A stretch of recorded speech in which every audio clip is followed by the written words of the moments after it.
The farm has been in my family for generations. Located in a rural area full of small farms, every piece of land holds stories and memories dating back to my great-grandparents.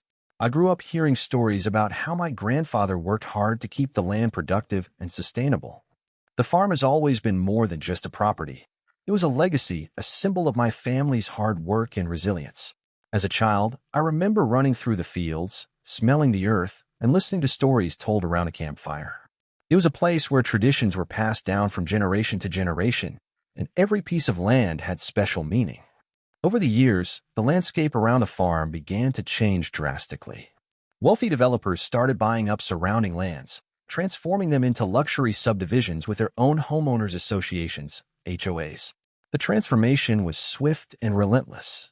The sound of birds and the wind in the trees was gradually replaced by the noise of construction and constant traffic. The contrast between the peaceful farm life and the chaos of the new subdivisions was striking. The dirt roads were paved, and soon modern houses, fences, and rules imposed by the HOAs that did not respect the history and value of the old lands emerged.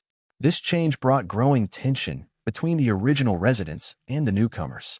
While we farmers valued simplicity and tranquility, the new residents, represented by the HOAs, wanted to impose their rules and standards, believing they could improve the area with their strict norms. It was as if two different cultures were colliding. The desire of the new residents to modernize the area completely ignored the historical and emotional value that our land possessed. It was in this context that the HOA president, Karen, came into the picture. Karen, a woman with an authoritative and arrogant attitude, believed her HOA had the right to dictate the rules for the entire area. She saw the farm as an obstacle in her expansion plan and did not hesitate to show her disdain for our way of life. Her first attempt to address the issue occurred on a sunny spring day while I was tending to the animals in the field. "Excuse me, are you the owner of this farm?" she asked, approaching with a look that mixed superiority and impatience. Her tone indicated she had no doubt about the answer she expected to hear. "Yes, I am. How can I help you?" I replied, wiping the sweat from my forehead and observing her expression of disdain. It was clear she wasn't used to dealing with people who didn't immediately bow to her will. "I'm Karen, president of the HOA from the new subdivision. We're planning some improvements in the area and would like to discuss some necessary changes to your property," she said, as if already expecting my automatic cooperation. My eyebrows raised in surprise and concern. "Improvements? What kind of changes?" I asked, trying to understand the extent of her arrogance. She smiled condescendingly. "Well, to start with, your land is in the middle of our expansion plan. We need to convert it into a parking lot for the new residents. It's for the good of the community, you understand." My stomach churned. Convert it into a parking lot. My farm has been in my family for generations. I can't just give it up. Karen maintained her smile, but her gaze turned cold. "I'm not asking, I'm informing you. This area is now part of the HOA and will be transformed as needed." My blood boiled. "This land has never been and will never be part of your HOA. I am the owner and you have no authority here." She shook her head with a sigh. "Look, I don't want this to get difficult. We can resolve this amicably, but if you insist on being obstinate, we'll have to resort to more drastic measures." The audacity of her statement left me speechless. How dare she try to intimidate me and threaten to take what was rightfully mine? I'll say this one last time. My farm is not for sale and is not part of your HOA. Now, please leave my property." Karen narrowed her eyes, realizing she wouldn't get what she wanted so easily. "Very well, sir. But remember, this isn't over. We'll be back." She turned and left, leaving a trail of tension in the air. I knew this wouldn't be the last time I heard from her. The threat loomed like a dark cloud, and I couldn't ignore the feeling that a bigger conflict was coming. The following days were filled with uncertainty and worry. I frequently talked with my family about the possible consequences of Karen's threats. My father, who had spent his entire life working on the farm, looked at me with tired but determined eyes. "We can't let them take this from us, son. This land is our home, our legacy." His words reinforced my determination. I knew I wasn't fighting just for myself, but for all the generations that came before and for those that would come after. We needed to protect what was ours, regardless of the threats and intimidations that would come. How will the narrator face these changes imposed by external forces? Find out in the next chapter, where the tension between the family farm and the HOA only intensifies leading to an inevitable and intense confrontation. If you like following stories, reports, and surprising revelations seen on Reddit, subscribe to our channel and turn on notifications. HOA's first approach. The days following the initial confrontation with Karen were marked by a climate of tension and uncertainty. I knew the HOA wouldn't give up so easily, and I was determined to protect the land that my family had kept for generations. The peace that once reigned on the farm was now constantly disturbed by the shadow of the approaching subdivisions. One afternoon, while I was tending to the garden, I saw a group of people approaching. Among them was Karen, accompanied by two men who seemed to be HOA members. They walked with firm, determined steps, stopping in front of me with expressions that did not hide their intent to intimidate. Karen, with her air of superiority, was the first to speak. "Sir, as we discussed earlier, we need to talk about integrating your property into our HOA. We can't proceed with our expansion plans without your cooperation," Karen said, her voice cold and calculating. The two men beside her nodded in agreement, reinforcing her authority. I took a deep breath, trying to stay calm amid growing frustration. "I've made it clear that I'm not interested in joining your HOA. My land is mine, and there's nothing you can do to change that," I replied, my voice firm but controlled. Karen stepped forward, her gaze fixed on mine. "Perhaps you don't understand the gravity of the situation. If you don't cooperate, we'll have to take more drastic measures. And I guarantee it won't be pleasant for anyone." "Drastic measures?" I asked, incredulous. "Are you threatening my family and my property?" "This won't end well for you, Karen." She smiled threateningly. "Look, we're not here to threaten, but to ensure that everyone in the community has the same benefits and opportunities. If you refuse to participate, it will be clear that you're putting your own interest above the common good." The two men beside her nodded, supporting her words with reproachful looks. The atmosphere was charged with tension, and I knew I had to act cautiously. My farm has always been independent, and will continue to be. If you think you can force me into your HO, you're mistaken." Karen sighed dramatically. "Very well, you've made your decision. But remember, we always find a way to get what we want. And in the end, you'll regret not cooperating." They turned and left, leaving me alone with my worries. The weight of the situation was becoming unbearable. I needed to protect my land and my legacy, but the HOA showed no signs of giving up. I knew the fight was just beginning, and that I would need all the help I could get to face the challenges ahead. The following days were filled with family discussions and defense strategies. My parents were worried but supported my decision to resist. "They have no right to take what's ours. This land has been ours for generations, and we won't give it up without a fight," my father said, his face marked with determination. I talked with neighbors who were facing similar problems with the HOA. I found out that many were being pressured to sell their lands or join the HOA under veiled threats and empty promises. The rural community that was once united was now divided and intimidated. I decided to organize a meeting with local residents to discuss our situation and find a way to resist the HOA. We need to unite and show that we won't give in to their pressures. "Our strength lies in our unity," I said, trying to inspire confidence and solidarity. The meeting was intense and emotional. People shared their stories of intimidation and fear. "They tell us it's for our own good, but all they do is take what's ours," said a neighbor, his voice choked with anger and frustration. We proposed forming an alliance to legally confront the HOA. We hired a lawyer who knew property rights well and could help us fight against the illegal attempts at appropriation. "We'll show them that we're not weak and that we're willing to fight for our land," said the lawyer, his words bringing a ray of hope to all of us. However, we knew the battle would be long and difficult.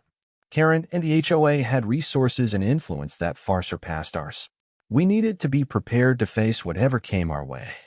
I continued to tend to the farm, but now with a constant sense of vigilance and worry. A month later, I received a registered letter from the HOA. When I opened it, I found a legal notice informing me that they were claiming possession of part of my land, stating it was needed for community development. The letter included threats of legal action if I didn't cooperate. Rage boiled within me as I read the letter. How dare they try to take what's mine? I grabbed the phone and called our lawyer, informing him of the new intimidation attempt. "This is illegal. They can't just claim your land. We'll take this to court," he said, his voice firm and resolute. How will the narrator react to this appropriation attempt? Continue watching to find out how he faces this new threat from the HOA and protects his family legacy. Property invasion. The calm that followed the confrontation with Karen was short-lived. Just a few months later, on a sunny spring morning, I was startled by the deafening noise of heavy machinery. I ran outside, only to see construction trucks and heavy equipment invading my property. The sight was surreal. More than 100 houses were being built on my land without my permission. My heart raced. What's happening here? I shouted to the workers. They looked at me with indifference, continuing their work without caring about my presence. Desperate, I ran back to the house and grabbed the phone. I called Karen, but she didn't answer. Minutes later, I received a letter from the HOA informing me that they were the rightful owners of my land and that I should vacate immediately. The letter was signed by Karen, with a triumphant tone that made me furious. This is an invasion. They can't do this, I exclaimed to myself as I read and reread the letter, trying to process the magnitude of the betrayal. It was clear that the HOA had resorted to illegal measures to try to take possession of my property. I decided I wouldn't stand by and watch as they destroyed my family's legacy. I began documenting everything. I took photos of the trucks, the houses under construction, and the workers invading my land. I called the lawyer, informing him of the situation. We need to act quickly. This is a blatant violation of your property rights, he said, his voice full of urgency. While waiting for the lawyer's arrival, the sound of construction machinery continued, each hammer blow sounding like a direct affront to my family's legacy. I felt a mix of anger and helplessness. How could they be so brazen? I decided to confront the workers again, this time with more determination. I went back to the construction site and stood in front of one of the supervisors. You need to stop this now. This land is mine and you have no permission to build here, I said, my voice trembling with anger. The supervisor, a burly man in a yellow hard hat, looked at me with disdain. We're just following HOA orders. If you have a problem, take it up with them, he replied, his voice full of indifference. I've already tried, and I'll keep trying. You're committing a crime here, and it won't go unpunished, I retorted, feeling the blood boil. When the lawyer arrived, he brought a film crew to document the invasion. We need all the evidence we can get, he explained, as the cameras recorded every detail of the illegal construction. This will help us build a solid case against the HOA. Meanwhile, the workers continued their work, ignoring our attempts at dialogue. It was as if they were confident that nothing could stop them. The lawyer immediately contacted the court to obtain a cease and desist order. The legal battle was about to begin, and I knew it wouldn't be easy. The following days were a whirlwind of legal and emotional activities.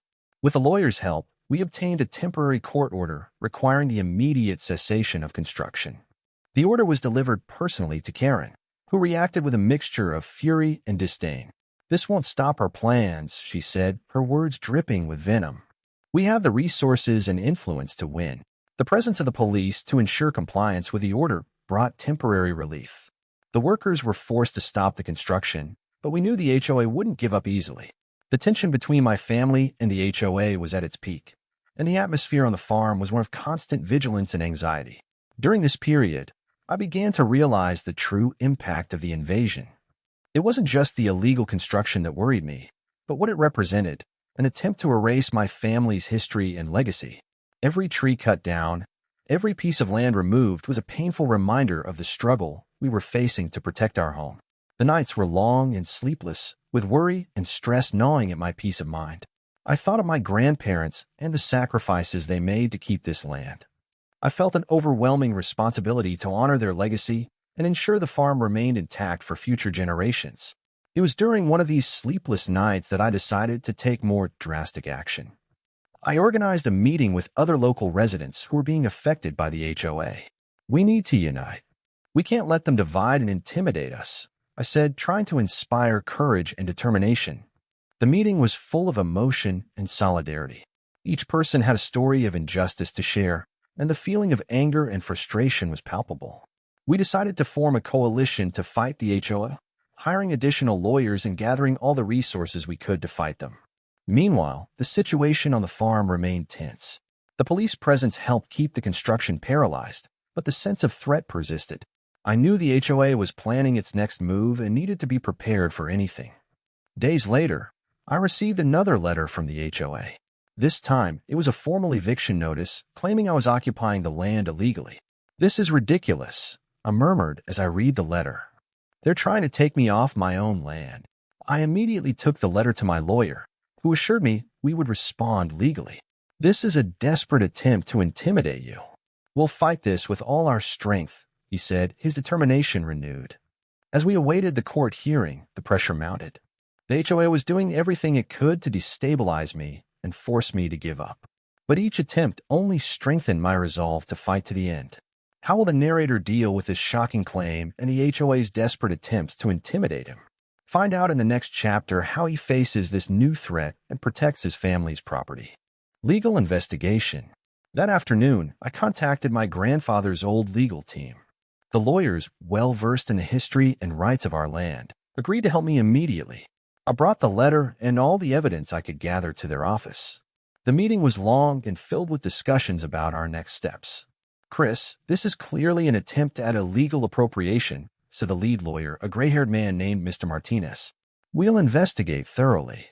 I'm sure we'll find something we can use against the HOA. The following days were filled with intense investigation.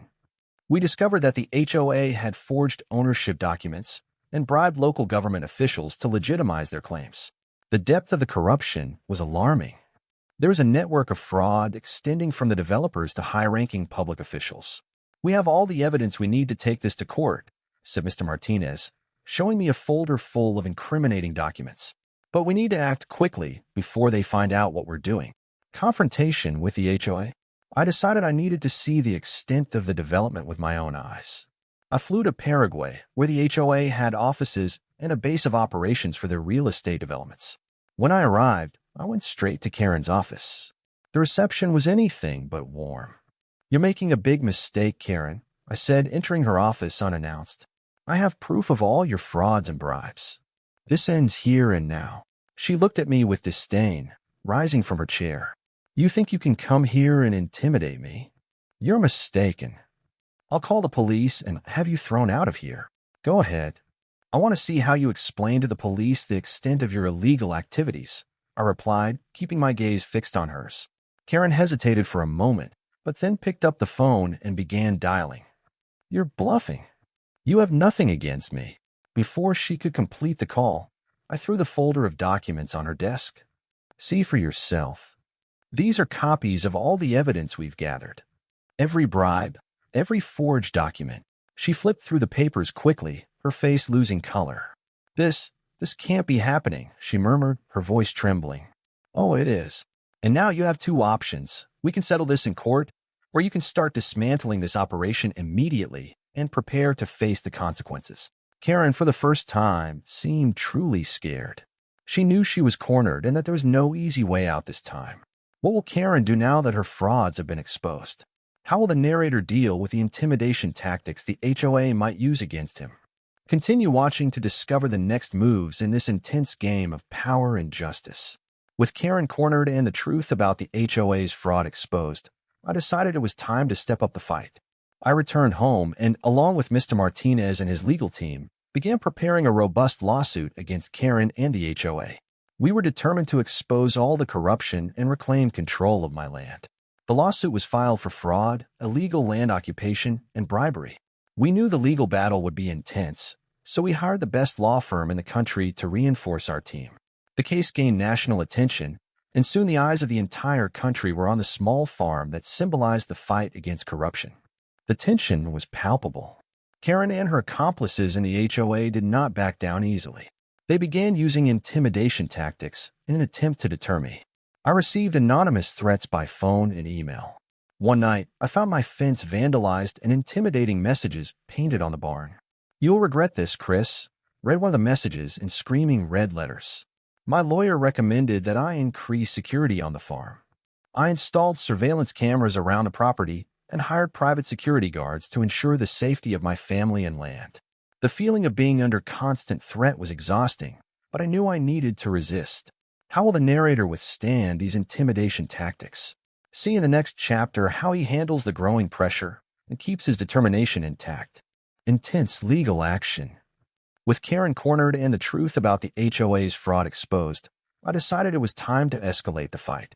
I returned home and, along with Mr. Martinez and his legal team, began preparing a robust lawsuit against Karen and the HOA.